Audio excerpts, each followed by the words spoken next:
Welcome to a new toy review. I'm Scoo. I'm Scott, and you're watching OSD.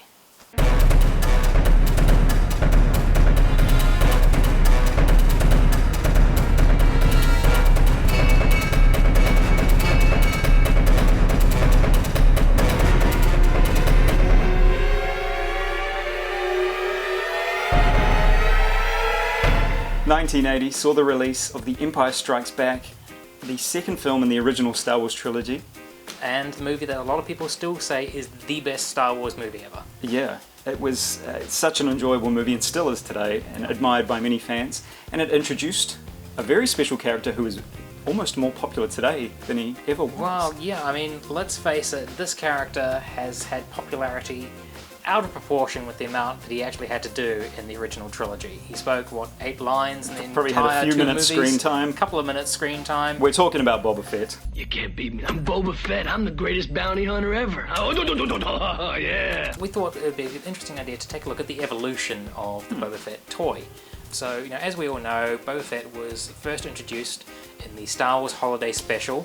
I don't think we should be talking about this. People don't really... You have to be strong. It's not pretty, but we have to face it, confront it. It's I don't think history. it existed. It just, in my opinion, there's a blank spot there. Let's agree to ignore the Holiday Special, but let's agree to watch the animation part of it, because that was actually pretty cool. That was actually pretty cool.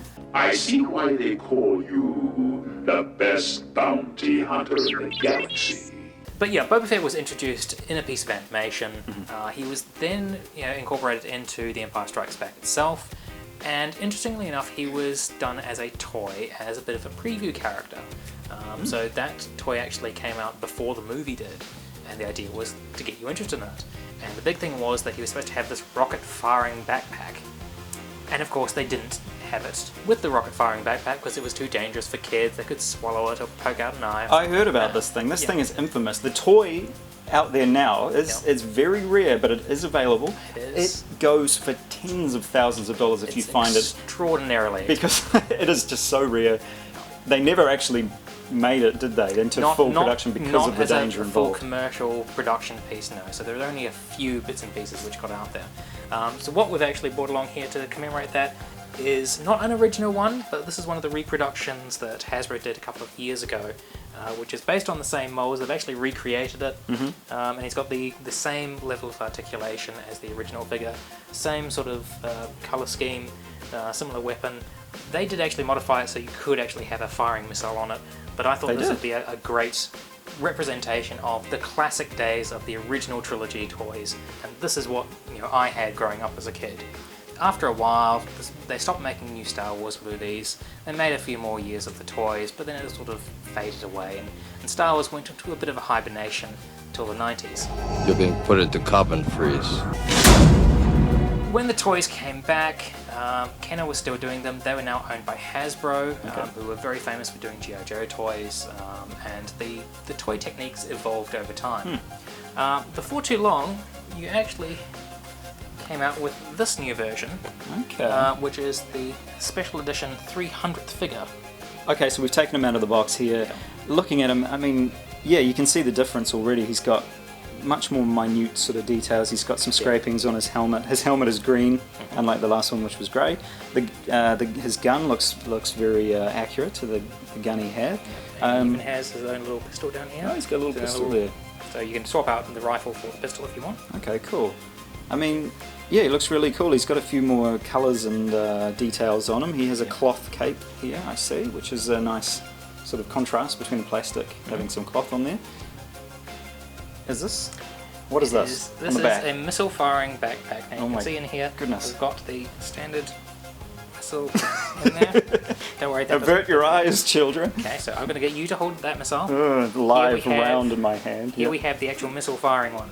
Oh, okay. So, as promised to us years and years ago, now it's ready to go, and hey, nicely caught. That is very cool. Yeah, I can see how that could cause a bit of a stir, though. A little bit of a safety issue. That's fine. That's big. I'm not really worried about that. I'm cool, but don't look right down it when you fire it off. Take an eye out. And don't fire it after your cat. They don't appreciate it. There have been many different Boba Fett's over the years in between, even between the ones which we've shown you already. Yep. This is one of the latest ones, and I think one of the most exciting ones that we've seen in a very long time. This here is the Star Wars Black Series 6-inch scale Boba Fett. Now, he was released towards the end of last year, 2013, and as you can see, he is much bigger than the other ones that we've looked at. They've all been in the 3 3/4 inch scale, whereas this guy is the 6-inch scale. Boba Fett was actually a San Diego Comic-Con exclusive. They had him in a nice new presentation box, and they had a Han Solo and Carbonite accessory with him. He was always intended to be released as a single figure, and so he was put into Wave 2 of the Black Series, and this is him. I managed to get him off Amazon during the brief period of time when he was actually available. Now looking at him, I mean, it's hard to believe, but he looks like he's more detailed, more accurately detailed than the previous figure. He's got great little scratches all over his arms, over his chest, over his face mask. Yeah. The rocket pack looks more like the original. I mean, it looks like they've really studied the true Boba Fett and recreated him in toy form. And I mean, he looks awesome. Do you think this one's going to go up in value over time? I think in the short term, he's definitely, he is an expensive toy right now. Yep. Mainly because of that shortage of supply. If Hasbro would make more of him, then I think the general price would go down. Oh, so maybe they shouldn't make more of him. I think they should, because this is a toy which I want people to be able to get. Yeah, true. Because he's really awesome.